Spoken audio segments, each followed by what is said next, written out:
Let's begin with a word of prayer.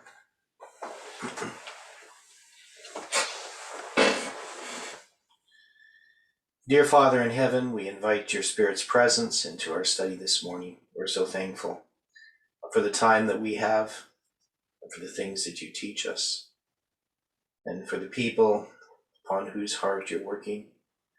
We just ask that you can work upon our heart and our lives, and that you can help us to reflect your character. We pray for this movement, and we pray for God's people. Be with us now and guide and direct us, we pray in Jesus' name. Amen. Well, good morning, everyone.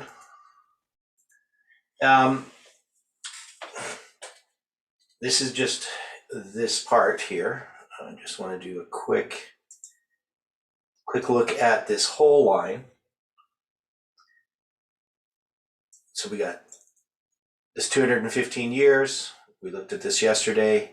This is the chronology of Joseph, the period of 56 years from his birth to the death of Jacob over here. And that's going to be 252 years to the conquest of the promised land. And we can see that there's that division of 756 years here to 34 AD, and there's another 756 years here to 1479. This is 3, this is 4 times 252, where we see this other division of 2 times 252 and 5 times 252. The two periods of 7 times 252 then, from 1731 BC to 1798 AD, is this structure, this larger chiastic structure that is built of all these smaller chiasms. And what we want to look at today is the line of Joseph itself. So I gotta find one where we just have that. This is, of course, that mirror, and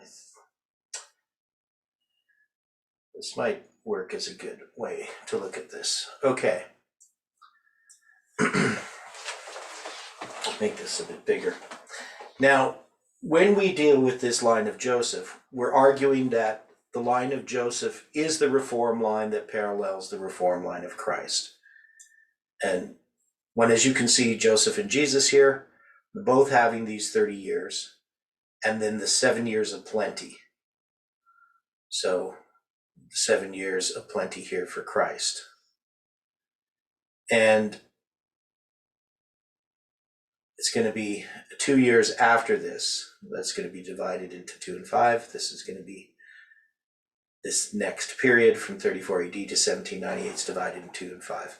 But we just have here this main idea that Joseph and Christ are parallel. So this reform line of Joseph marks the beginning of ancient Israel, and the reform line of Christ marks the end of ancient Israel.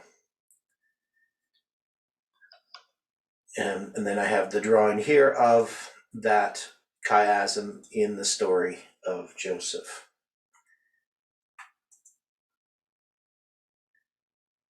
So if we were going to look at this as a reform line, where would we mark the time of the end, and why?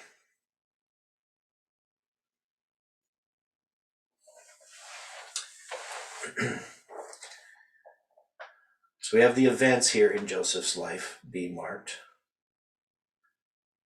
Not every event. We don't have when he flees Potiphar's wife, but we don't know exactly when that is. We just know it's before.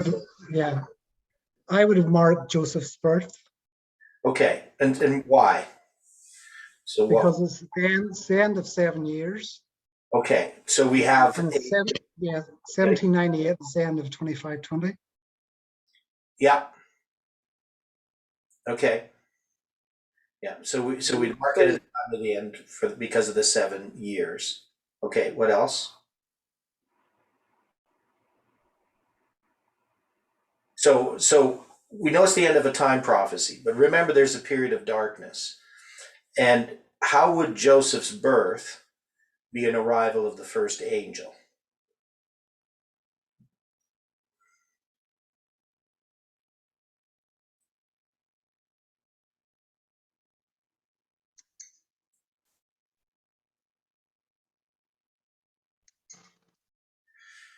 Because we know we have a period of darkness. That darkness precedes an increase of light. That's going to begin at a time of the end. So we have the end of a time prophecy. And particularly, what is that time prophecy about? How would we connect it with Joseph? How would we connect it with the period of darkness? Well, Jacob initially wanted to marry Rachel, Okay, and so it was his design that he would marry her, and then the seed would be through her. right. And we know we also have the 7 years of Leah. And we could look at the Leah and Rachel like the two 1260s. Could we not?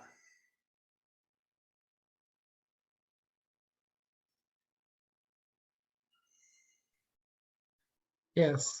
Okay. So in a sense, we have two time prophecies. The first, the promise of Leah after working for 7 years, but then Joseph is deceived by Laban. So then he has to work another 7 years. Wasn't it the promise of Rachel and he ended up with Leah first? Didn't it know what I say? You said it backwards. I did? Yeah. Okay, so he had to work for Leah, but it's the promise of Rachel, which I thought I said, but and then he's going to have to work for Rachel for seven years again. But there's 7 years for Leah. He's deceived. So what exactly is the period of darkness?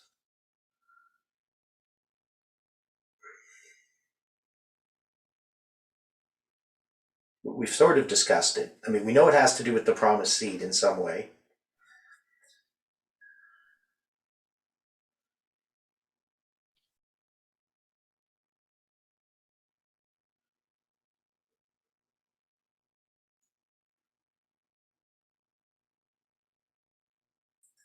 Because if we're going to mark it at the time of the end, I mean, we have Joseph's birth, and often we have the birth, like marking the time of the end, the birth of Christ marking the time of the end,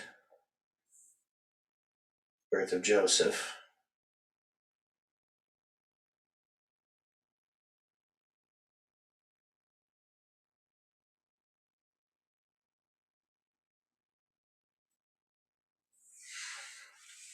Could you relate it to Jacob having to leave Isaac and Rebecca, his family?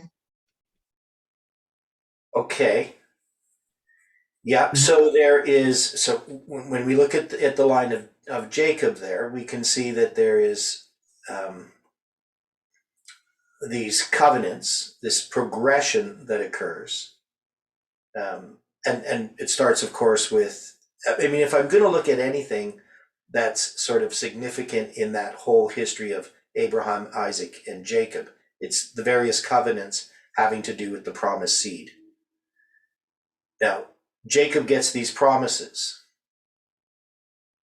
from God. So God makes a covenant with him when he leaves and flees Esau.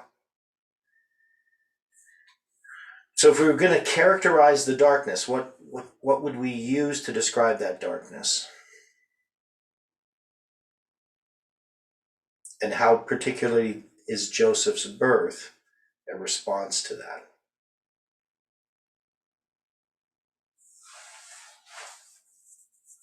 Okay, one of the things that we have is the promise is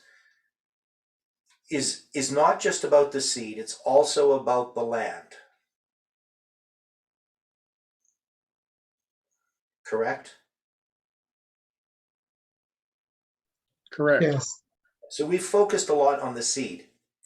But with the story of Joseph, it's definitely going to transition into the land. And why is that? What does Joseph represent?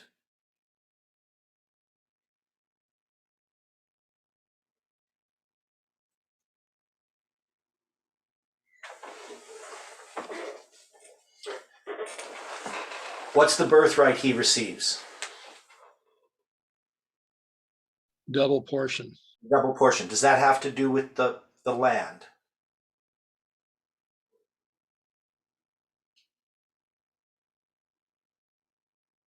You know, because we talk about the double portion, but when a son receives a double portion, isn't he going to receive a double portion of the land?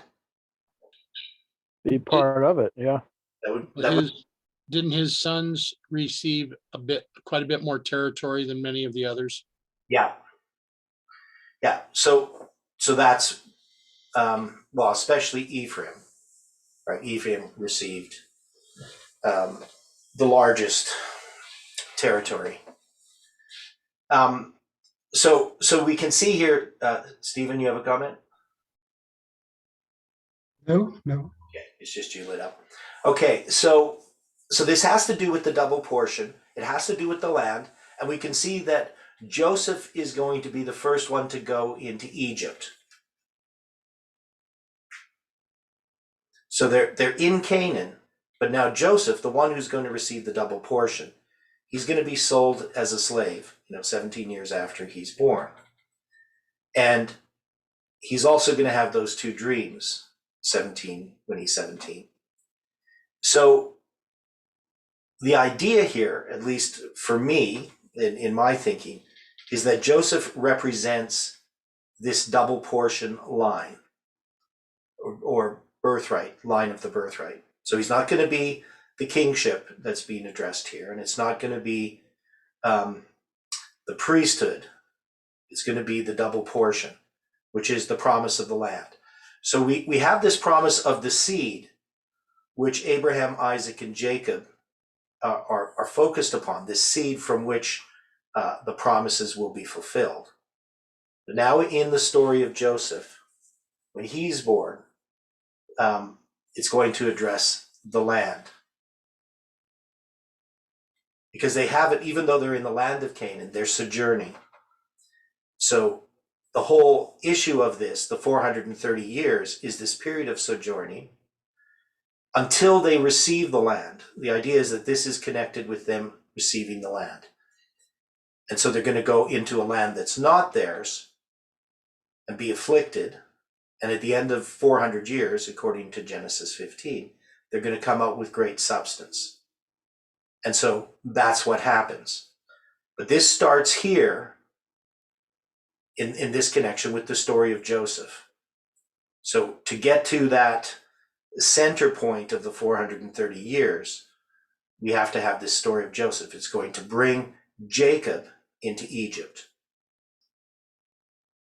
So it's part of a bigger structure, which is all about literal Israel, starting with Abraham coming out of Haran.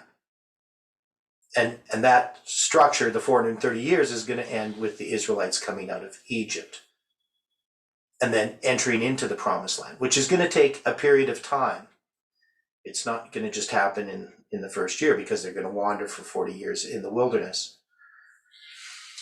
So we can see that the Joseph birth is relating to a period of darkness, that his birth is now going to be about the land. So we would call that the time of the end. Now, what would be the formalization of the message and the empowerment? So I'm just going to grab some things here, just to write this in. So I'm going to put this here below. We'll call this time of the end.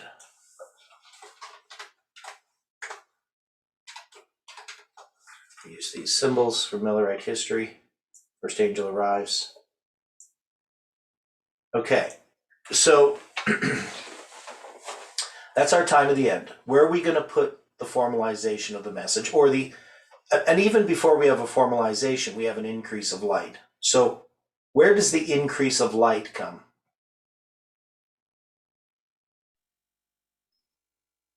Now, it's not necessarily marked on this line because there are events in Joseph's life.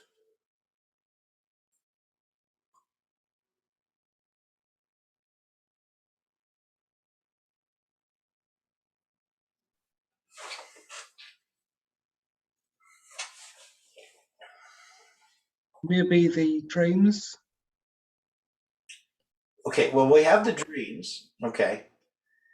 So, and maybe a simpler thing, if we're going to put the empowerment of the first message, would we put it when Joseph is sold to the Ishmaelite traders?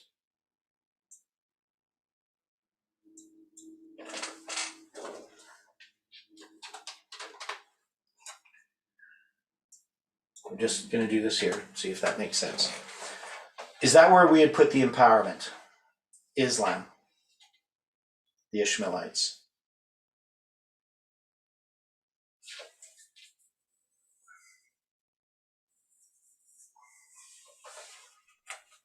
I think that would be logical. I think you could put it, sorry, Stephen, I think you could put it there because it's there, he was at a crisis and he had to depend on God. He had to remember everything that he'd been taught about God and that God would sustain him. Okay. I'm not even sure when he gave his dreams whether he realized the portent of those dreams. Yeah, okay. Now, his dreams, would we put his dreams as a formalization of the message? Because he's going to give that message as well to his brothers.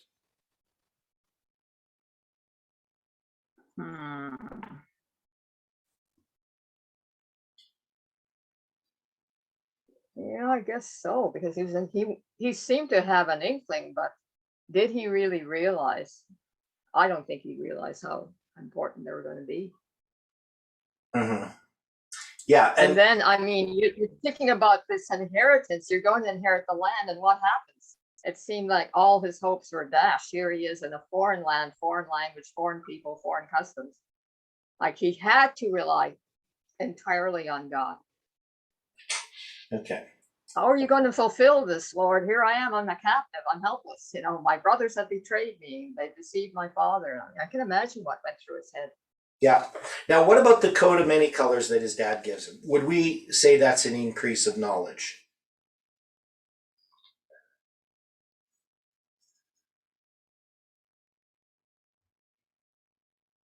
Is his dad choosing him?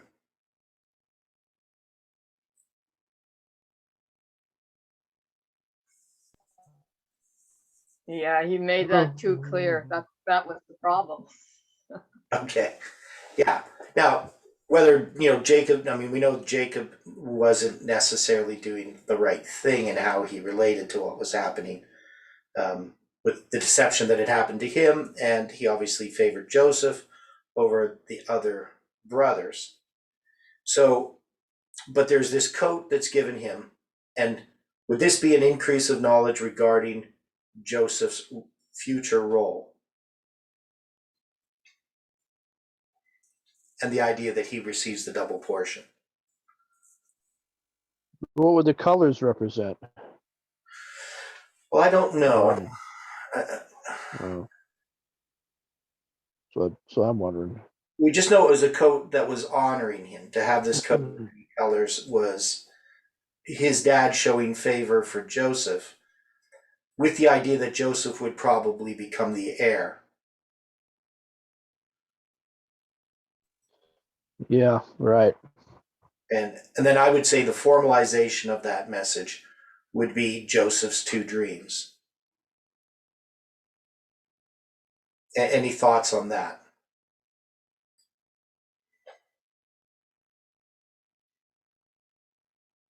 So I'm not necessarily marking these in the right spot or anything, or like, we don't know exactly when the code was given, but, and then we're gonna have two dreams in here. So I'm gonna put that as the formalization.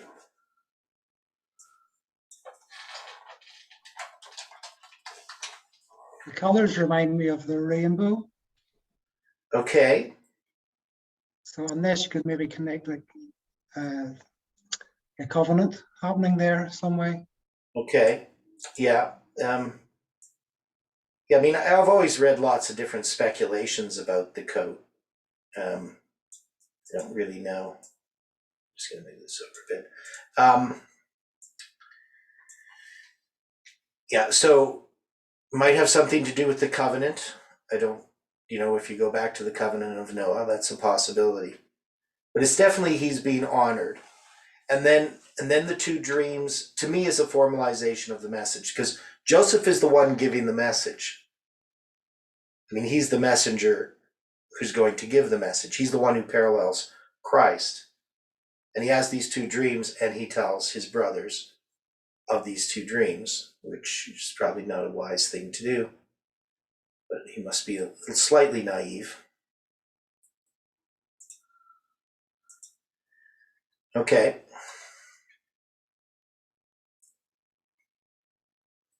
Now we're going to have, where's the Sunday law? So we're just going to move over here and decide where the Sunday law is.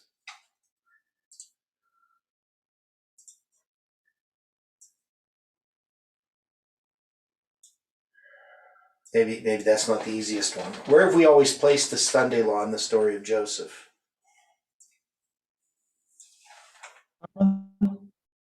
Okay, I didn't quite hear what you said. At the famine. At the Beginning famine. of the famine.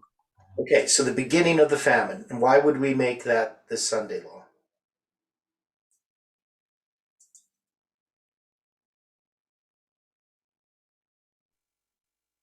You have like a one world government beginning to take place. Okay, yeah, so we have this government. Now, of course, Joseph's involved in this government, which sometimes people have trouble with trying to see that as a Sunday law. And the Pharaoh, and Joseph's working with the Pharaoh, so I don't know how we could sort of reconcile this or how we did it in the past, but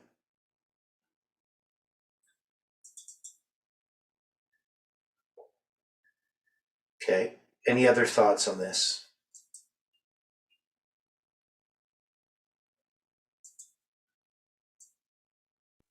Or you could even apply it to the time period in 1748, because that's when the 1260 begins, in a sense, and the 538. It's sort of typifying that period. Okay. Okay, so in 1748. Yes. So that's between the 2 and the 5. And Okay. the 538 is between the 252 years and the 5. Oh, okay. So you're lining that up with July 18th. Is that what you're doing? There's a Sunday law in 538. Okay. So in 538. Okay. Okay. So when Jacob enters Egypt, so you're using some chronological references here. So you're taking that division of that we created. So you're going to put that as 538. And now 538 as the Sunday law, because you've talked about that before in some of your structures. Can you kind of expand on that a little bit more, what you mean by that? Yeah, so you have a council in France, and they meet in New Orleans, Yeah. and they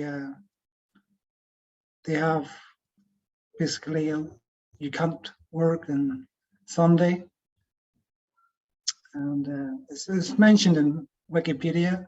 If you Yeah. go into just type in the year 538, Okay. so there's not a lot of things it mentions in 538, but it does mention that. Yeah. Okay. Yeah, and I would think that that's definitely part of the Sunday law. Now, what about the beginning of the famine? Could we say that that's the image of the beast that precedes the Sunday law?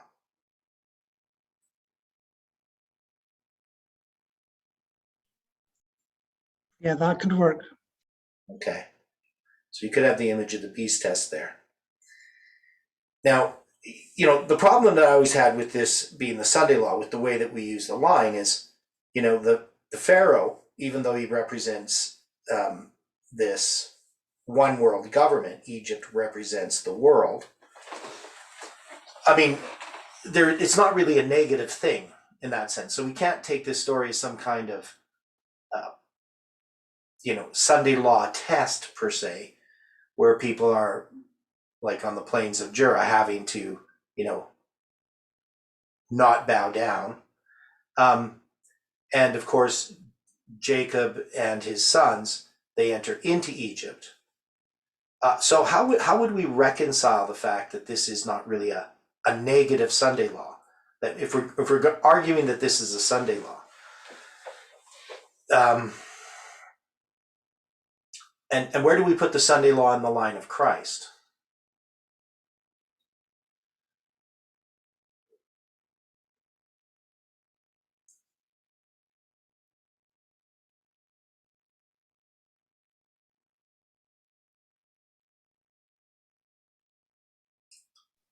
Well, we normally do that at the cross. At the cross. Now, so here, I mean, the structure isn't quite the same because you don't have the 7 years of plenty divided in half. But if we're going to say that the Sunday law is the cross here, that it's going to be 1748, then we would see that crisis is the story of Joseph and his brothers. Now, who's being tested there?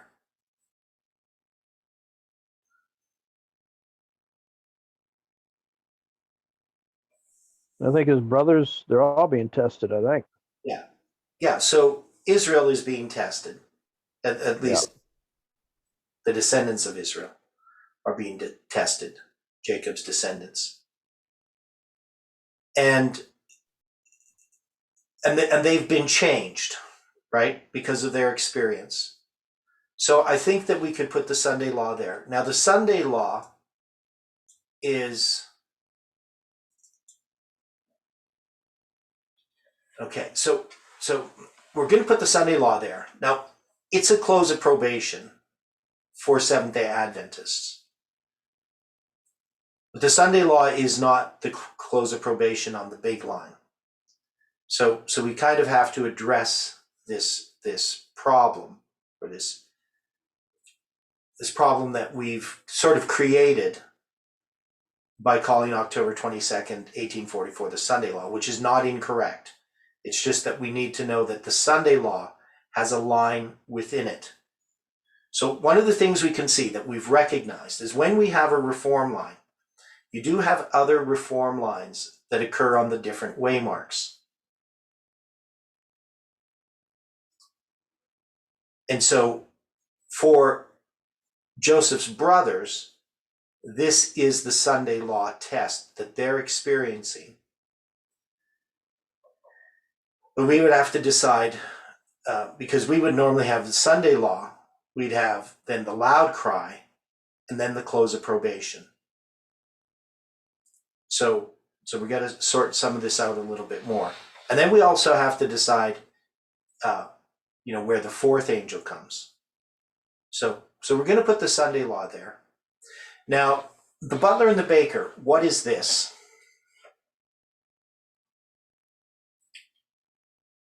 How was this characterized by Tabo? So he took the dream of the butler and baker, and he what did he mark here?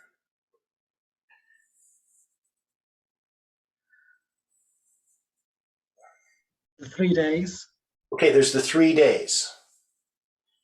And so we're going to put 3 days here, just for now. Now, the 3 days, what was the significance of the 3 days?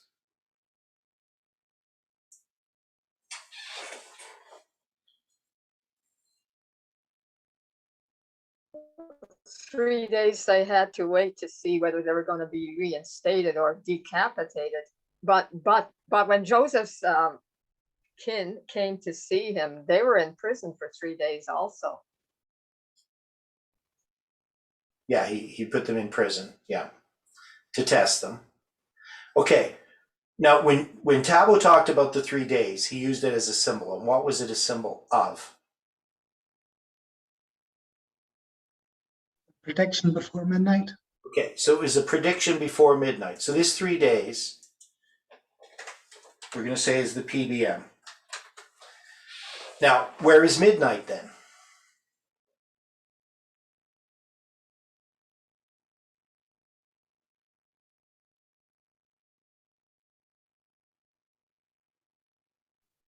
At the end of the 3 days. Okay, at the end of the 3 days. Okay, so then you're going to take the butler and baker and make it the whole thing to be midnight with these 3 days before it. And right in the middle of that chiasm, as was the 21st of July. Yeah. So yeah, so we have the dream of the butler and baker. So you're going to have the 3 days and then the prediction before midnight, but we're also going to have to mark it as midnight. That is, we would take this whole thing of the butler and baker and have to make it become, because we have it as one mark here, but it actually would involve the prediction before midnight and midnight itself. Okay, so if we're going to do that, and we're going to call this midnight would be the first angel formalized, would it not?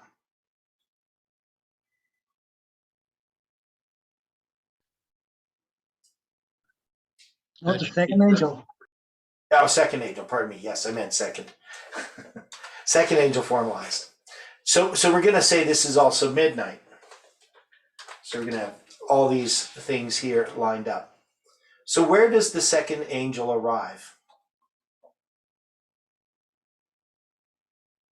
If it's going to be formalized there.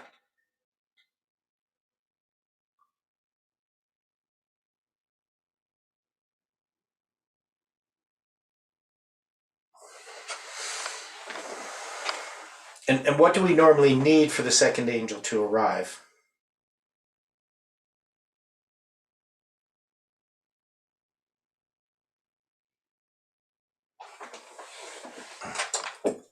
Angel comes down. Okay, we need an angel coming down. So let's go to Genesis, because we've been talking about this, but not reading any of these scriptures. Okay, we'll get rid of all these numbers. Okay, Jacob dwelt in the land wherein his father was a stranger, in the land of Canaan. These are Is the that up on the screen? You have it on the screen? Thank you. I forgot to switch that. And Jacob dwelt in the land wherein his father was a stranger, in the land of Canaan. And these are the generations of Jacob. Joseph, being 17 years old, was feeding the flock with his brethren, and the lad was with the sons of Bilhah and with the sons of Zilpah, his father's wives. And Joseph brought unto his father their evil report. So he's tattletale there. Now Israel loved Joseph more than all his children, because he was the son of his old age, and he made him a coat of many colors. And when his brethren saw that their father loved him more than all his brethren, they hated him and could not speak peaceably unto him. And Joseph dreamed a dream, and he told it his brethren, and they hated him yet the more. And he said unto them, Hear, I pray you, this dream which I have dreamed. For behold, we were binding sheaves in the field, and lo, my sheaf arose, and also stood upright, and behold, your sheaves stood round about, and made obeisance to my sheaf. And his brethren said unto him, Shalt thou indeed reign over us, or shalt thou indeed have dominion over us? And they hated him yet the more for his dreams, and for his words. And he dreamed yet another dream, and told it his brethren, and said, Behold, I have dreamed a dream more.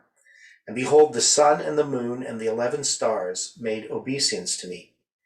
And he told it to his father and to his brethren. And his father rebuked him, and said unto him, What is this dream that thou hast dreamed? Shall I and thy mother and thy brethren indeed come to bow down ourselves to thee to the earth? And his brethren envied him, but his father observed the saying. Okay, so when we look at these dreams here, because we put the dreams as the formalization of the message. So Joseph is given this message, a prophetic message, and he's going to tell it to his brothers, and then he's going to tell it to his father as well.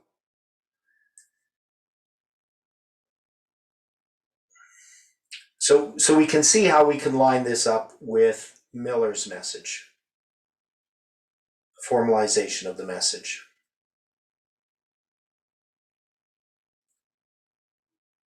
And we can see here the coat of many colors, whenever that exactly was given. It doesn't say exactly when he received this coat, though it could be when he was 17.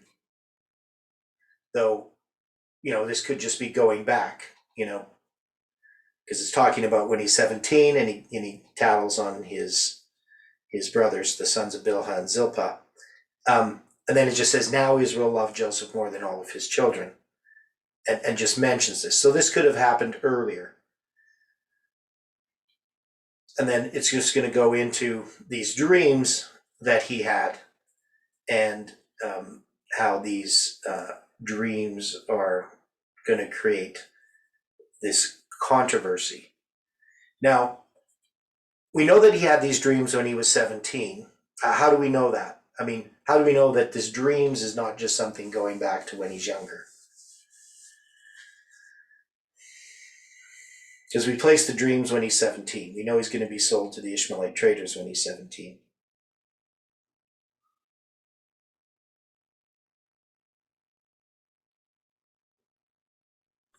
Well, it mentions it there in verse 2 that he was 17.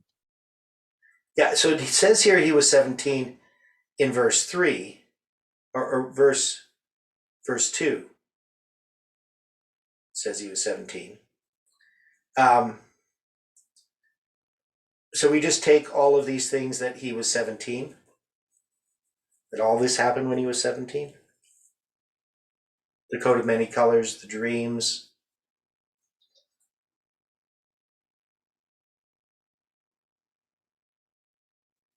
Wouldn't be too far off around that time. Well, yeah, so, I mean, that's the way we take it. I mean, I believe Ellen White tells us this as well. But, I mean, a person could look at this, and I'm just sort of bringing up, an objection. A person could look at this and say, well, this 17-year-old that's when he tattles on his brethren. And then it's going to go back and talk about how he had a coat of many colors that his dad had given him. And then also he had these dreams. And, a person could sort of argue that, there's no real evidence this all happens when he's 17.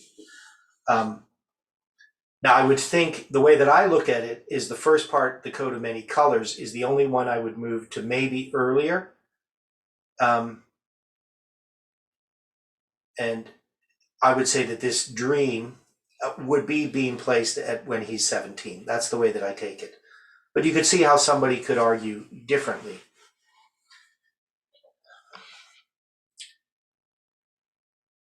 But this is what the Bible is also marking. So it's marking when he's 17, and it's marking these dreams. Now, let's read the next part. And his brethren went to feed their flocks, their father's flock, in Shechem. And Israel said unto Joseph, do not thy brethren feed the flock in Shechem? Come, and I will send thee unto them. And he said to him, here am I. And he said to him, go, I pray thee, see whether it be well with thy brethren, and well with the flocks, and bring me word again. So he sent him out of the vale of Hebron, and he came to Shechem. And a certain man found him, and behold, he was wandering in the field. And the man asked him, saying, what seekest thou? Now, what is this? We often ignore this.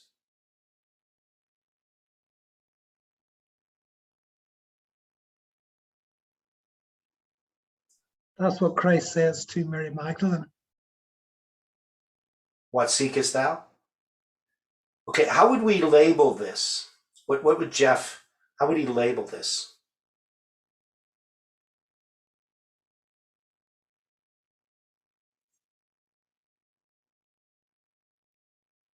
Anybody know? It's not something we've talked a lot about lately. An inquiry? It's an inquiry. And what's the significance of an inquiry?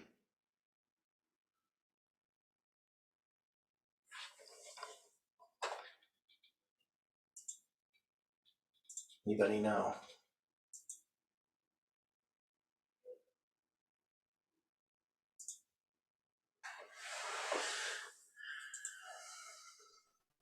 I'm trying to find light, like when you're seeking God, it says he was wandering in the field of Shechem. Well, that was where there was a tragedy, right? Between there's a rape and then there was vengeance, and the dangerous place to be.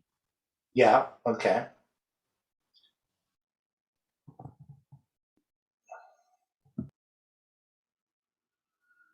So we had an inquiry. Can you think of other places where Jeff noted an inquiry?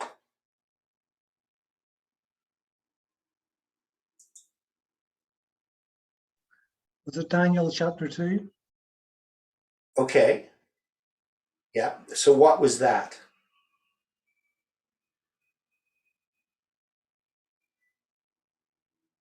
Was that Daniel seeking to find out why the king's decree was so hasty? Okay. So what's the significance of it? Why would Jeff note these inquiries?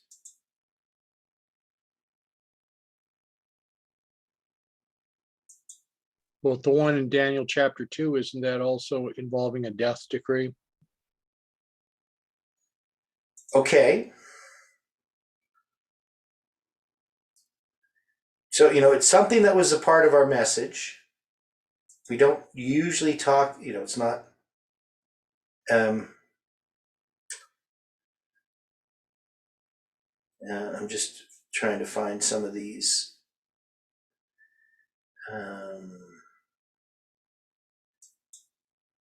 Now, often an inquiry was connected to the midnight cry, was it not?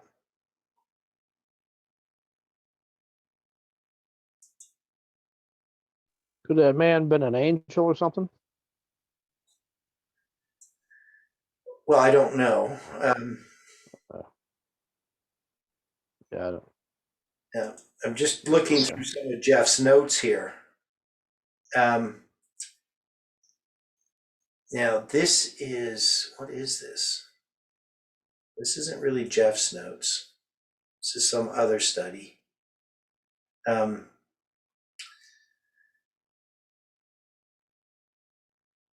So the inquiry is usually connected with the midnight cry, from what I can see here. This looks like Tabo's study. You have to go to the top of it. No, you can't see it. This was a study on the ensign. It looks like Tabo's, the way he puts together his notes. But anyway, they would have it in connection with the midnight cry. Here he's looking at it in Luke. And whence is this to me that the mother of my Lord should come to me? And Mary abode with her about 3 months. So this is an inquiry that's done. So it's something we're going to have to look into and think about a little bit. I don't have the complete answer on this, but I would think that this is significant, this question.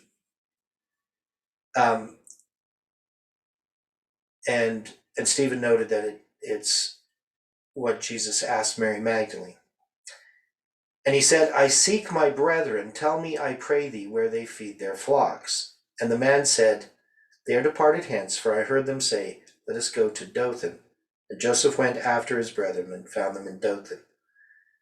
Now, the question or the suggestion is that this could have been an angel. Now, and I just want to comment on this word here, certain. What does that word mean, the word certain?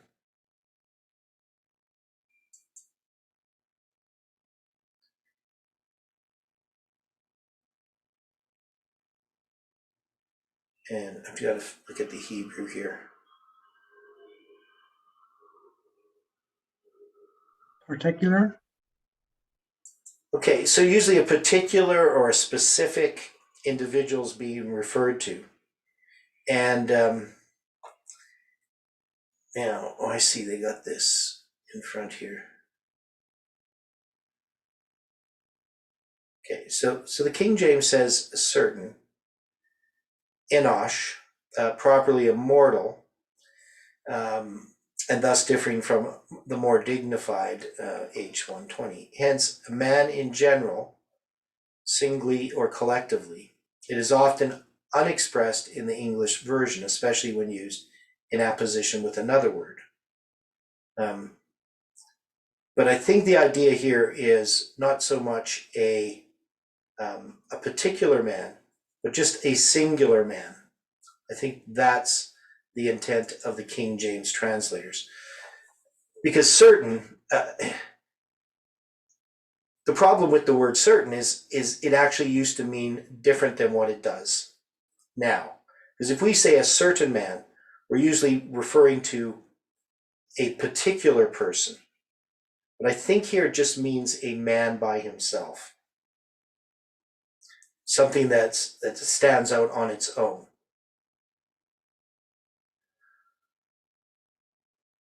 So that's the way that I would understand this. Now here, the King James has H376, but it's probably more really related to, when I looked at the Hebrew, the 582.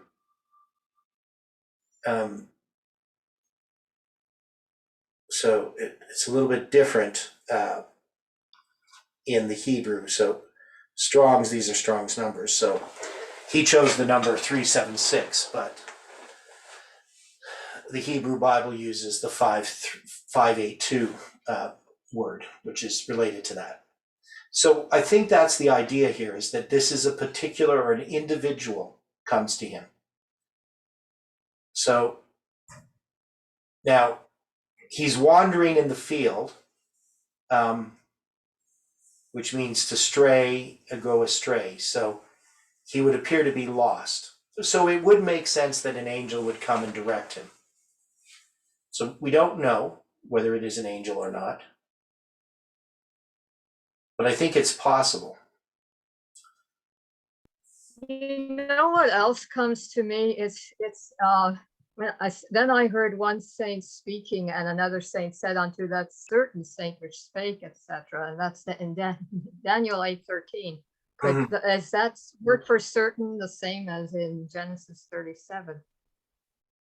Yeah, so when you go to Daniel chapter 8, verse 13, this word certain saint, that's the word that's translated as, that's palmoni. Okay. Completely unrelated. So is there a link? Not Okay. no. But I mean, maybe in the King James translators, maybe they could be directed by God in a certain way so that we could make that connection. But there's no real connection in the Hebrew. But yeah, I understand what you're saying. And so I think that's a possibility, that he's being directed. Now let's say he is being directed, and he is being directed by God, whether this is an angel or not, to come into this confrontation with his brothers and to be sold to the Ishmaelites. That's obviously in God's providence, however God mediates that. Right? Because Joseph could not have found his brothers and just gone home, and history would be different. I mean, probably would have happened some other time, but the timing of this when he's 17 is pretty important. And when they saw him afar off, even before he came near unto them, they conspired against him to slay him. Oops. And they said one to another, behold, this dreamer cometh. And to me, the fact that they're talking about this dreamer and calling him this dreamer, I would think that these dreams are pretty recent.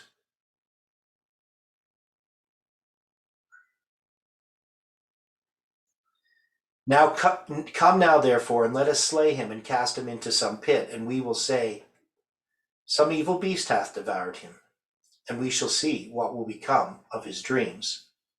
And Reuben heard it, and he delivered him out of their hands, and said, let us not kill him. And Reuben said unto them, shed no blood, but cast him into this pit that is in the wilderness, and lay no hand upon him, that he might rid him out of their hands, to deliver him to his father again.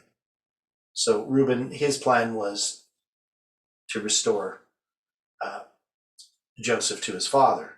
And it came to pass, when Joseph was come unto his brethren, that they stripped Joseph of his coat of many colors that was on him. And this would be another indication that this coat is maybe fairly recent, in that if he had had this coat given to him when he was much younger, he would have grown out of it. And they took him and cast him into a pit, and the pit was empty, and there was no water in it. And they sat down to eat bread, and they lifted up their eyes and looked, and behold, a company of Ishmaelites came from Gilead with their camels bearing spicery and balm and myrrh, going to carry it down to Egypt.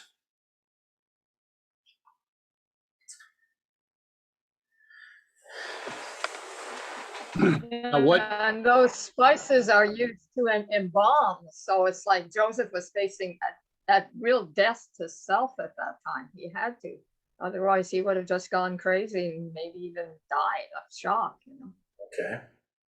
Okay. Dwight?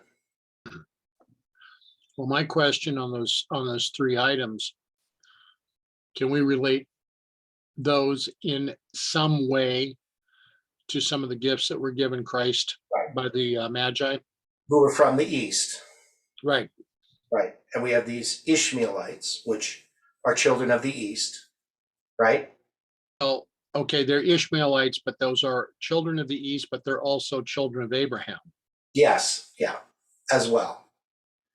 So, I mean, yeah, there's, and that's not very far back. So obviously the sons of Ishmael, these would be descendants of Ishmael, they're Ishmaelites. And they come with their camels, right? So that's another indication or another symbol which we would have with Islam. Bearing spicery and balm and myrrh, going to carry it down to Egypt.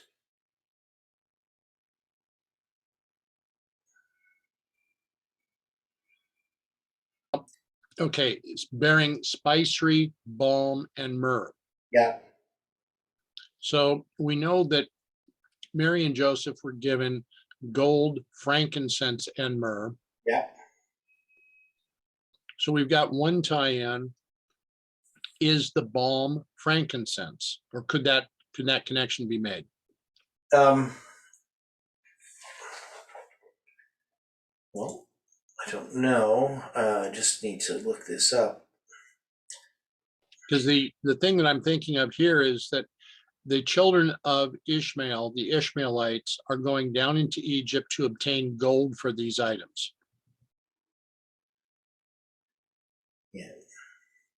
Yeah, so this is balsam, so balsam is that sticky stuff, and spicery here. Again, another type of aromatic gum, perhaps. Striax as powdered spicery, spices. Some kind of aromatic gum. But anyway, we would see that there's this connection, at least in the idea that there's three of them. Now and then the Egypt, we know that Christ is going to go to Egypt because he's going to be warned. So is there what's that? Oh, he's warned of the death decree. Yes. Okay. So, I mean, his parents technically are warned, but is there a parallel between Joseph going down to Egypt and Christ going down to Egypt?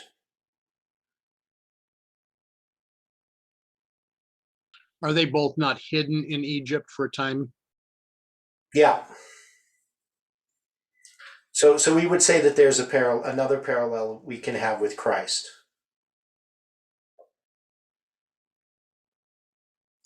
And Judah said unto his brethren, what profit is it if we slay our brother and conceal his blood?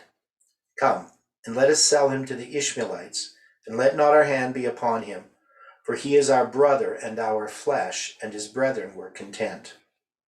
And there passed by Midianites, merchantmen, and they drew and lifted up Joseph out of the pit, and sold Joseph to the Ishmaelites for 20 pieces of silver, and they brought Joseph into Egypt. Now, we have these Ishmaelites. They're going to sell him to the Ishmaelites, but it says then they're passed by Midianites.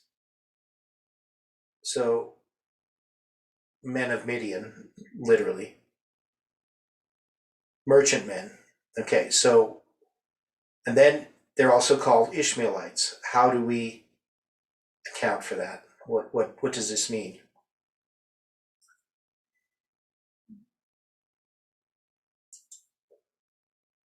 Well, they were also descendants of Abraham. Okay, but they're not descendants of Ishmael. Aren't they descendants of Keturah? Yeah, the descendants of Keturah, if I remember correctly. Yeah,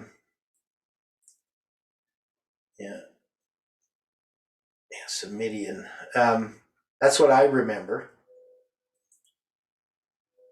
If anybody can correct me, that's what I thought.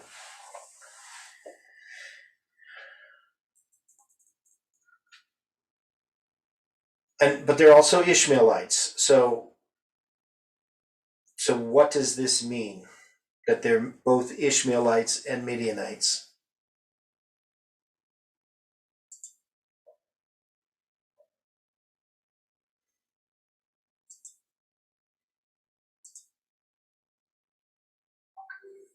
Would it not be that they're looking at this in a generic sense of children of the East, but also recognizing that these are relatives? Yeah, okay. So, and maybe there is some Midianites there amongst the Ishmaelites. That's possible. Now, commentators, just always look at these commentators to see what they have to say. So they propose some kind of solution. They have this idea. They were confused, which doesn't make any sense, from the fact that they resembled one another so closely, not only in their common descent from Abraham, but also in the similarity of their mode in life and constant change of abode. The strangers could hardly distinguish them, especially when they appeared not as tribes, but as Arabian merchants, such as they are here being described as being. Midianitish men, merchants. Now, I would think that, and I would have a different view on here of why they're called Midianites. I think that this is just associating them with the idea that they're merchants more than that they're actually Midianites. I would think they're Ishmaelites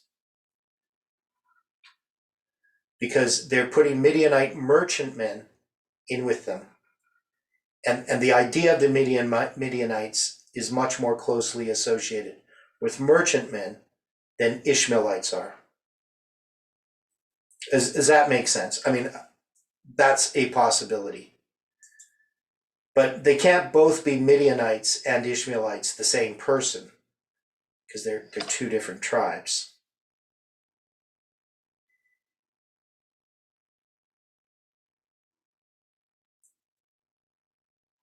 So I would take it they're Midianite merchantmen in that the sense that they're merchantmen. But they're still Ishmaelites, because Joseph sold to the Ishmaelites for 20 pieces, and they sold Joseph to the Ishmaelites for 20 pieces of silver. Now, they say 20 pieces of silver is the price of a slave at that time, and that later it was 30 pieces of silver when Christ was sold.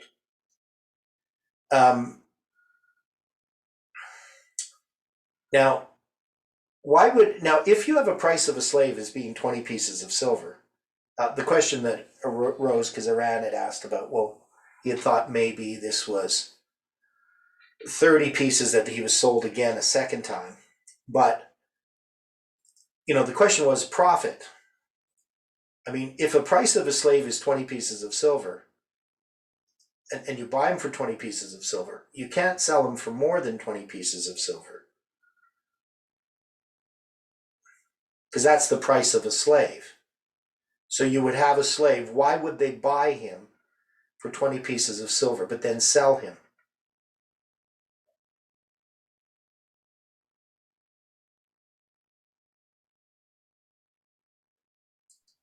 I think they would have made some profit from Potiphar.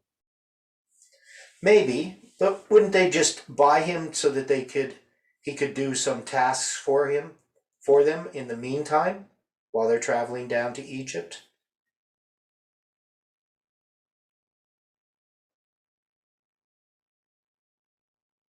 You get some work out of the guy and then you sell him. Because I don't know if you could sell him for more unless you could somehow increase his value. But, the Bible doesn't tell us that he was sold for more that I can find.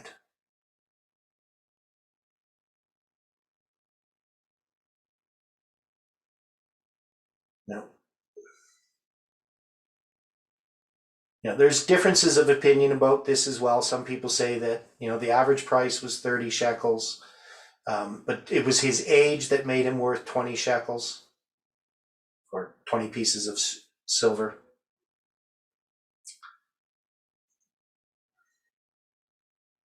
Okay. And it says, and Reuben returned to the pit, and behold, Joseph was not in the pit, and he rent his clothes. And he returned unto his brethren and said, the child is not, and whither shall I go? And they took Joseph's coat, and killed the kid of the goats, and dipped the coat in the blood. And they sent the coat of many colors, and they brought it to their fathers, and said, this have we found.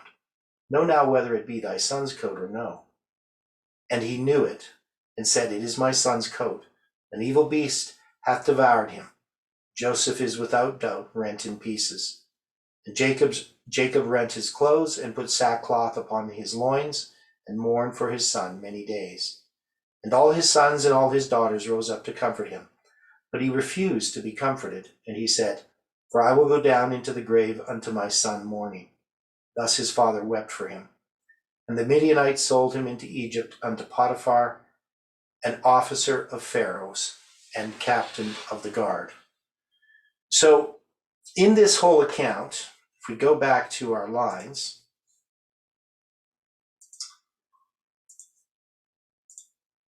we're going to have this coat of many colors, the two dreams, being sold to the Ishmaelite traders, and then again being sold to Potiphar. Now, do we see in here anything that would be the arrival of the second angel's message?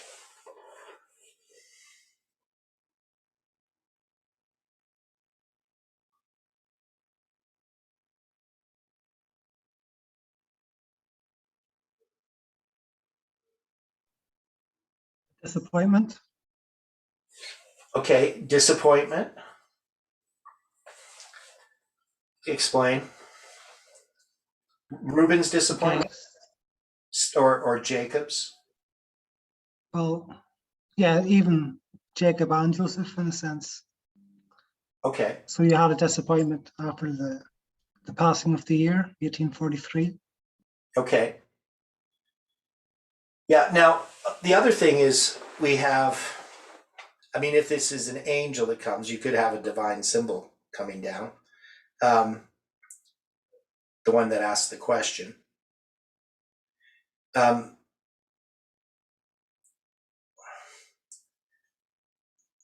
we do have a disappointment. Now we could look at Jacob's mourning as a disappointment, but could we not put this arrival or the empowerment of the first angel here as also the arrival of the second?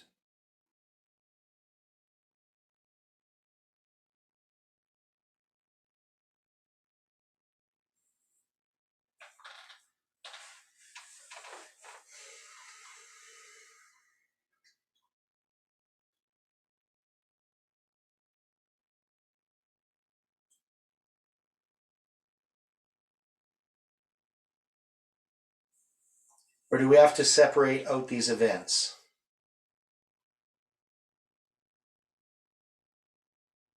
Because this is 9/11, it's Islam, and in Millerite history, Islam marks the empowerment of the first angel's message.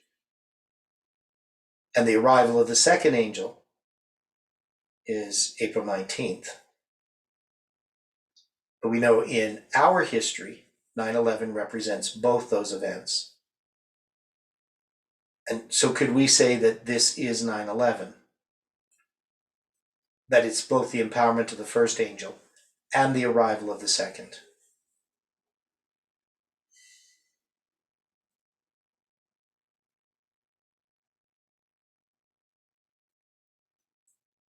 That's possible. Okay. Now, when we say it's the arrival of the second, remember in our history, we have these two 9/11s. We have one event, but it serves a different person or different purpose depending on which group you're addressing.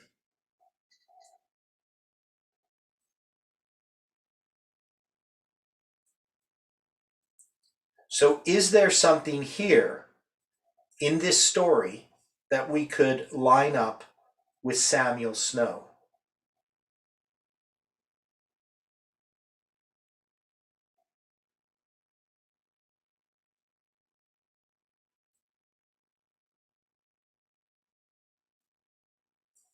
Can you explain, please? Okay, so Samuel Snow, he is between, he begins his increase of light before the arrival of the second angel's message, but after the empowerment of the first. So he has an increase of light regarding the second angel's message. And when we look at our history, we look at the history of this movement, the priests. When we look at 9/11, we would have to see it in part of this increase of light as the empowerment of the first angel's message. But 9/11 also serves a purpose of the arrival of the second angel's message. But that's not in our line. 9/11 is the arrival of the second angel's message for who? Whose line is 9/11 paralleled with April 19th? It's not our line. Because we come before the arrival of the second angel's message when we look at Millerite history, if we're Snow. Because we're an increase of light regarding the second angel's message before the second angel message even arrives. Because that's what Samuel Snow does. So can we look at this history in the same way? Is there something that we can take here? And we know that Samuel Snow's message is the prediction before midnight. Because it's July 18th.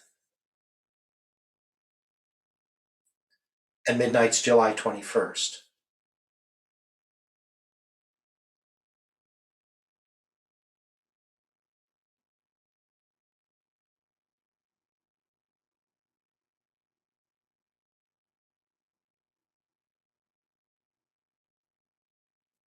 Now, what about Joseph standing before Pharaoh? What event is that?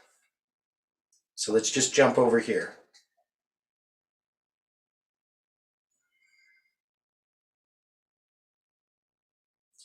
Joseph stands before Pharaoh. He's going to have Pharaoh's two dreams. Can that be the arrival of the second angel's message? Or is that midnight?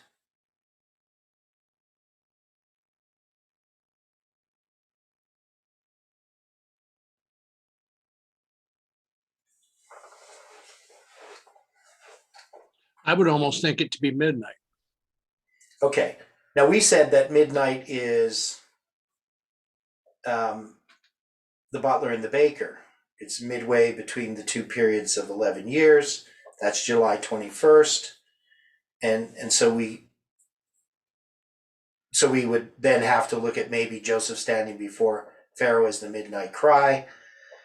After the 7 years of plenty, you have the famine begin. That would be the image of the beast is being developed, and then you're going to have the Sunday law when Jacob enters Egypt. Right. So you see, we have this problem, and the problem has to do with how we look at the lines. Because in our history, do we have several midnight cries, or more than one midnight cry at least? At least more than one. Yeah, at least more than one. And that's always been a little bit of a problem, because we looked at October 13th, 2018 as the midnight cry. And it must be. It has all the symbols of it. But we could also see that we had looked at July 18th as the midnight cry. And yet we're looking at a future midnight cry, a future Paneum for the Levites. So how do we reconcile that problem? In our history, for instance, how do we take the fact that we have these various midnight cries? There's two different ways in which this has been addressed. One is correct and one is incorrect. Parminder does the incorrect one, even though he doesn't accept all these midnight cries. But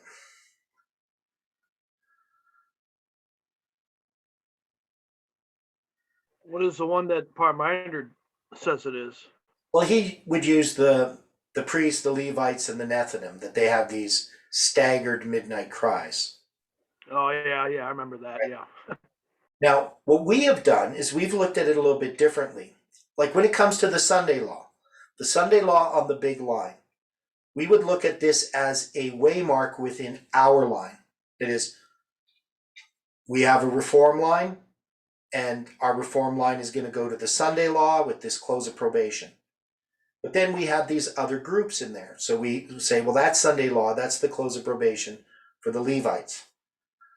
But as we started to go through our line, we started to realize that the symbols of the midnight cry and the Sunday law, all these symbols were happening. And so we try to reconcile it by creating various lines. But in Millerite history, we don't see that. What we do see is Samuel Snow, his prediction before midnight. Now, this was something Parminder did not accept. He didn't accept the prediction before midnight.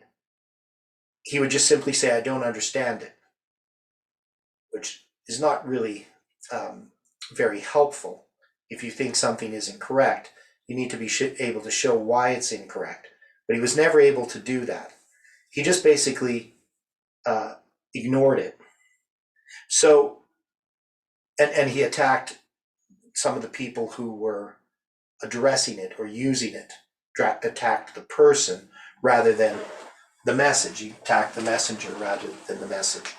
So we ended up with this confusion. The PBM just kind of got swept aside, but we could see that the prediction before midnight was this idea that is fundamental to Millerite history, and it's fundamental to this movement, because we had clearly said we're going to make a prediction before midnight, but we didn't know what midnight was. We attached it, to November 9th. And then November 9th passed, and we didn't really know what to do about that. But we still held on to July 18th, but July 18th passed, and we didn't really know what to do about that.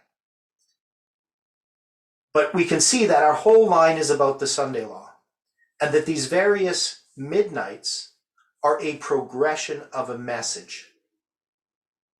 These progressive midnight cry, that is, we have a progression of an understanding that has been developed in this movement. And we've labeled it the midnight cry in various waymarks. But these are structures that exist within the fact that each waymark has a reform line attached to it. And we're going to see this as we continue to go through these lines. We should start to see this same pattern again and again. That is, often what we are doing, it's not that we have a bunch of staggered lines. It's just that we have reform lines within the waymarks of larger reform lines. And we should be able to distinguish these things. Now, the butler and the baker, they're these period of 3 days. It's a prediction before midnight. So this must be marking midnight after the prediction before midnight, by the very definition of the word before. Now, we could say that midnight is at the end of the 3 days. But is that the case? Does that have to be the case, that the 3 days symbolize the prediction before midnight, but it doesn't mean that midnight occurs at the end of the 3 days? It does in Millerite history. So we got July 18th. We mark that as the prediction before midnight, 3 days before midnight. So it actually has that symbol. But that prediction before midnight encompasses the entire group of letters that Samuel Snow wrote.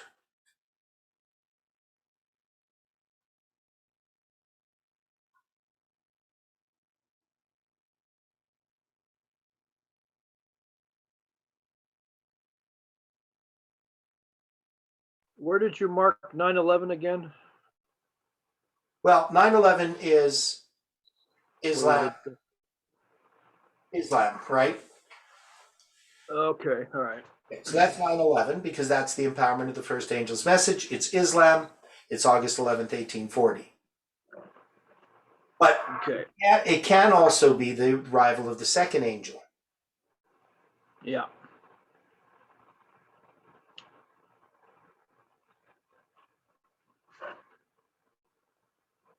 Because we have to put the arrival of the second angel somewhere.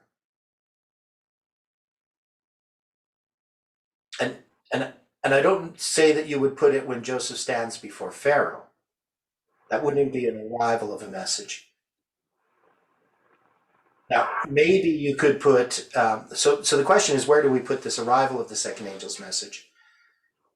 Now, the prediction before midnight begins after August 11th, 1840, in the sense that it's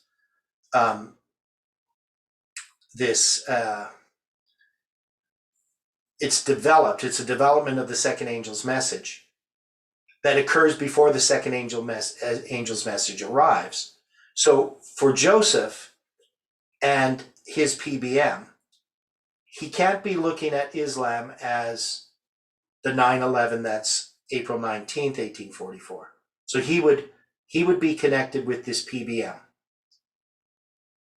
Now Joseph is, of course, marking both the first and second angel's messages here. But can we see that the story of Joseph is primarily about the second angel's message?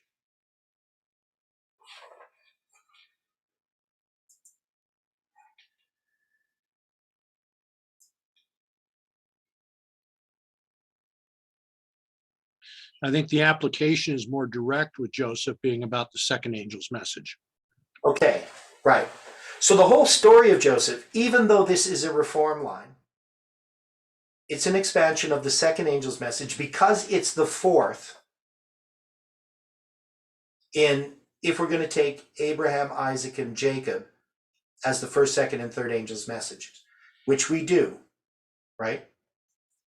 Now, we can see that they're also a progressive destruction of four. That is, there's a second, third, and fourth, and a progressive destruction of four. So this is a reform line, but it also has a progressive destruction of four attached to it. And that was the other thing that we still haven't fully come to address, how we do that. But we can see it in other lines. And that there's individual reforms, both for Abraham, Isaac, and Jacob. So it serves more than one purpose. Each of these stories are intertwined or overlap with each other. Not like we did when we did the priests, Levites, and the Nethinim. They overlap in quite a different way. And it's because of these connections of the fact that waymarks are typical, which Parminder rejected. that each waymark is typical of the next, which has to be true if each waymark is a reform line. And what we didn't do with the waymarks is expand them out properly as reform lines. So now when we take this story of Joseph, this 22 years, could we say that this 22 years is the second angel's message? From the time he's sold into slavery until the Sunday law. Can we do that?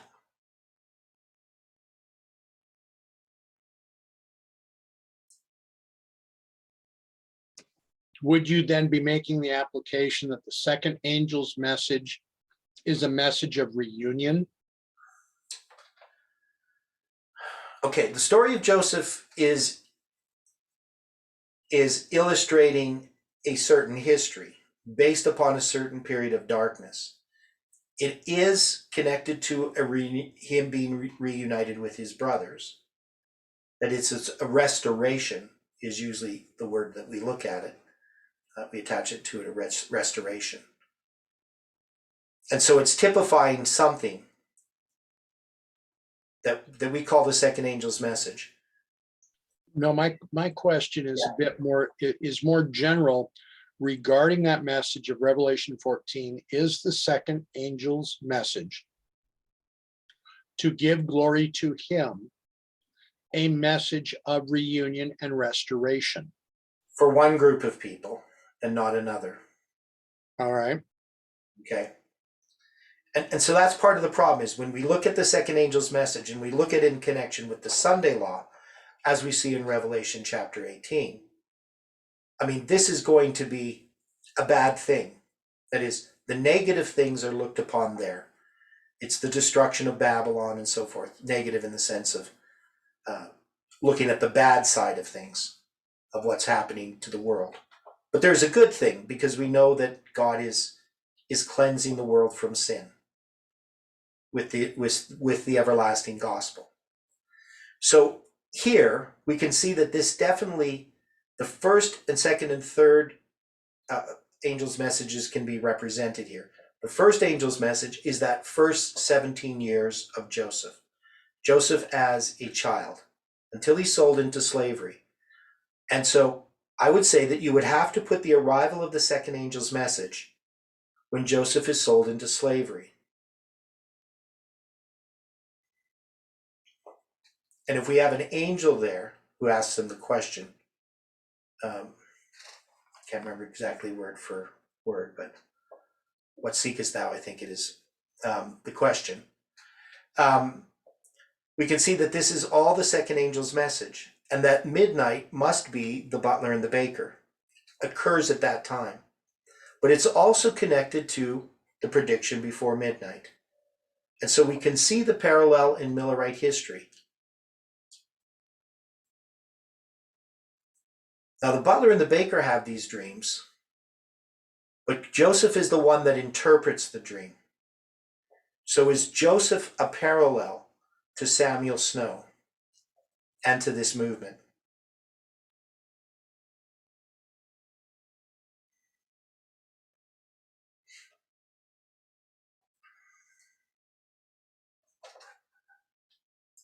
That's an interesting conceptual question. Okay. Now, when we looked at our history, we had people who were looking for, well, let's put it this way. Parminder looked at Jeff as John the Baptist, and he was going to be Christ, right? He set Jeff up, manipulated him, and got into a position where he was now going to be Elisha, he was going to be Christ, right? He was going to be the one that he was going to basically, him and Tess be Samuel Snow or somehow connected with Samuel Snow as well. So is that what happened?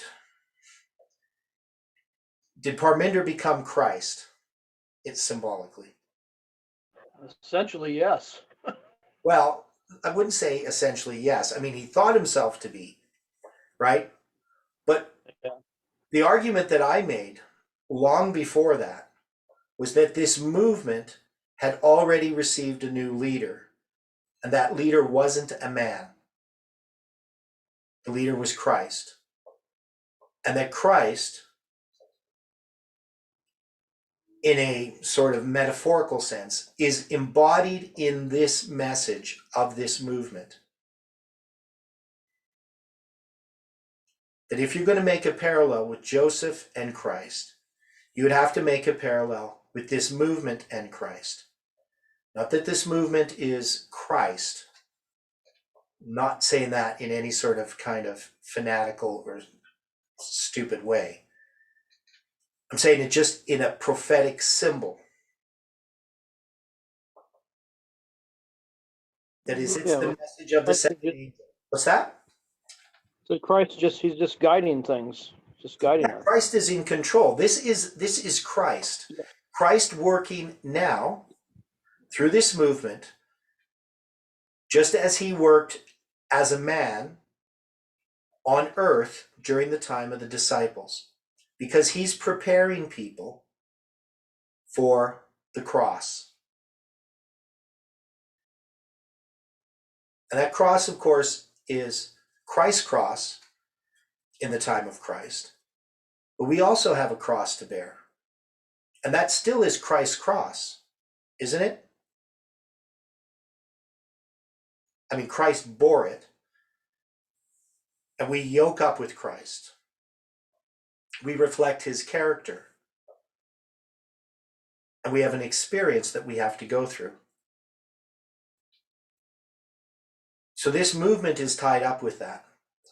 But we can also see, when we look at this history, what's in front of us here, we can see midnight is midway between the 22 years. And we can look at midnight in two ways here. We can see the butler and the baker's midnight when the 3 days end. And it's a separation of two classes of worshipers, is it not?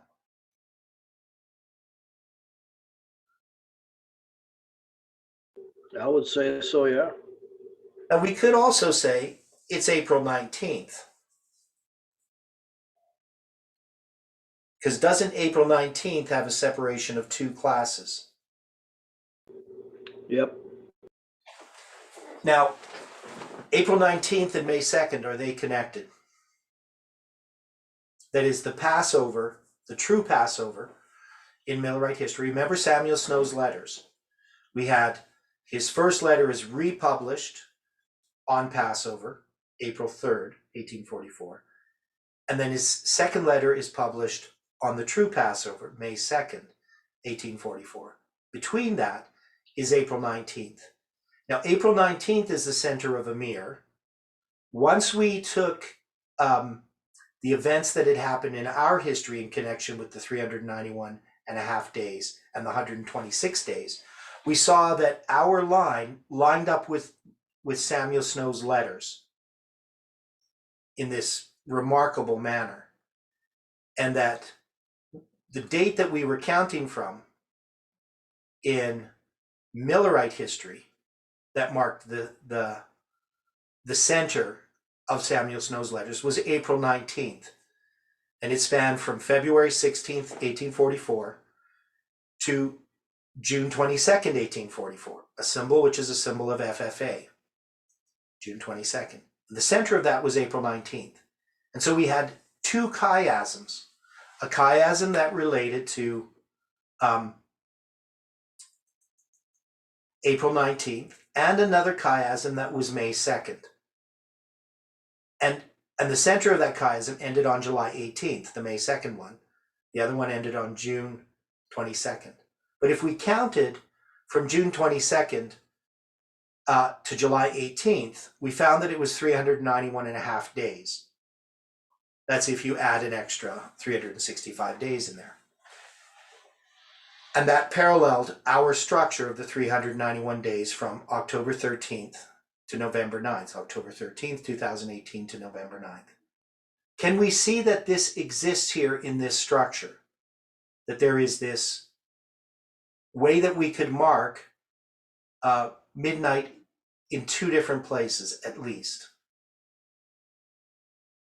That is, we have a chiasm that marks the butler and the baker.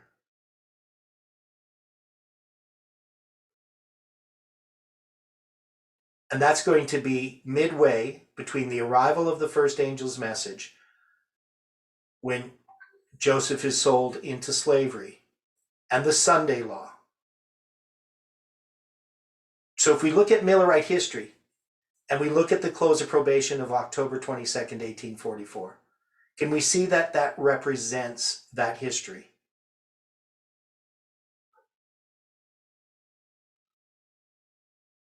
Now, what is one of the things that about Millerite history, and I've gone over time a little bit, we're going to have to come to this tomorrow. So I want you to think about it. I want people to go back and look at Samuel Snow's letters, look at the events in Millerite history, and notice the number of 22s. And that's what we're going to look at tomorrow. We're going to try to finish up this, and I want people to spend a bit of time looking at this, because we can see that this 22 years is a symbol, and this 22 shows up in Millerite history in a particular way.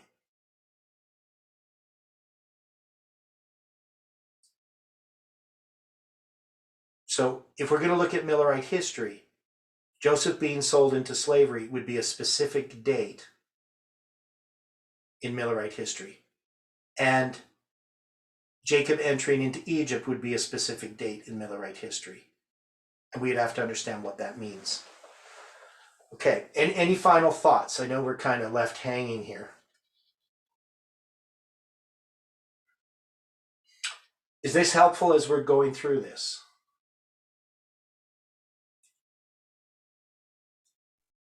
It presents some items for us to consider. Okay, which we always end up having items to consider, but we need to come to some kind of conclusion about this line. So that's what we really need to look at in the time that we have before tomorrow. And we'll probably come and address it again on Sunday as well. But we should start to see the structures and the parallel with Millerite history, and the parallel with Christ's time, which when we get to the story of Christ, we'll see even more so why we can connect this to Christ. And finally, I think, resolve his line, because I think we've had problems with the line of Christ because of the many different lines that exist. And it's true here too, and in Millerite history and in our time. Okay, so let's close with prayer.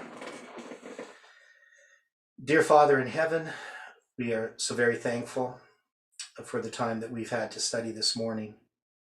I know that this is difficult for each person, that we've had to stretch our mind. But we ask, Lord, that as we continue to look at your word throughout the next few weeks, that we can come to a deeper understanding of it, and that we can apply it to our lives. Be with each one. May your angels watch over us, and may you bring us together again according to thy will. And we pray this in Jesus' name.